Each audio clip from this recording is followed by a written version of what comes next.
Cliffe cannot believe the student at all. Like in today's day and age, we've proven that eyewitness accounts are totally unreliable in the court of law, things like that. So it seems to me that we really shouldn't follow history books. We really shouldn't follow things like the Bible as a means of determining our beliefs. We should kind of look at the broader picture and see that there are all sorts of religions that are all kind of pointing towards the same meanings. Why don't we just absorb them all as a good thing, as opposed to just blindly following something like the Bible, in which the eyewitness accounts go against each other. Only, I think the virgin birth is only mentioned in one of the Gospels, which is kind of a weird thing for the rest of the disciples to leave out of their descriptions of Jesus. It's a pretty big deal. So obviously the eyewitness accounts aren't very reliable in the first place. Let me make sure I heard you right.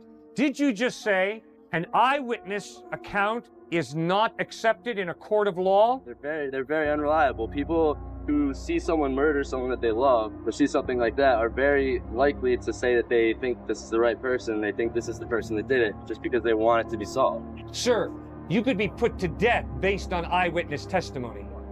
But So please don't tell me that eyewitness testimony is unacceptable in the court of law. Psychologists have proven that that's a very unreliable way of doing things. Well, fine. But in reality, sir, you could lose your life next year due to eyewitness testimony. But that doesn't... If people stand up and say, I saw you murder that guy, you could be put to death. That doesn't change the fact that it's an extremely unreliable way of doing it. Really? Well, then why on earth, pray tell, does University of Connecticut do something so cruel to you as to charge you money to take a history course?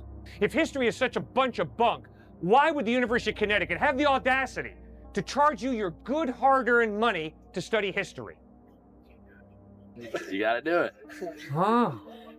I'll tell you why, sir, because University of Connecticut is not a bunch of neophytes. They're a bunch of people who understand that historical knowledge is a legitimate form of knowledge. The difficulty is to put together tests that you use to determine what is accurate history and what is inaccurate history. And if anybody wants to tell you that the Holocaust never took place, that it's simply a Jewish plot to garner Gentile sympathy, they're blowing smoke, sir, in your face. The historical evidence is the Holocaust did take place.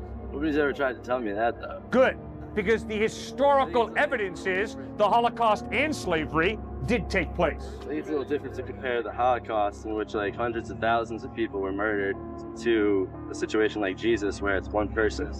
Really? You think Napoleon fought the Battle of Waterloo? I don't see what you're getting at. Sir, you made a basic statement. Of course we believe the Holocaust took place, because thousands of people died. Well, sir, history is not just about thousands of people. History is about individuals as well, like the Duke of Wellington, who duked it out at the Battle of Waterloo. And that's a legitimate historical fact. Why? Because eyewitnesses saw it.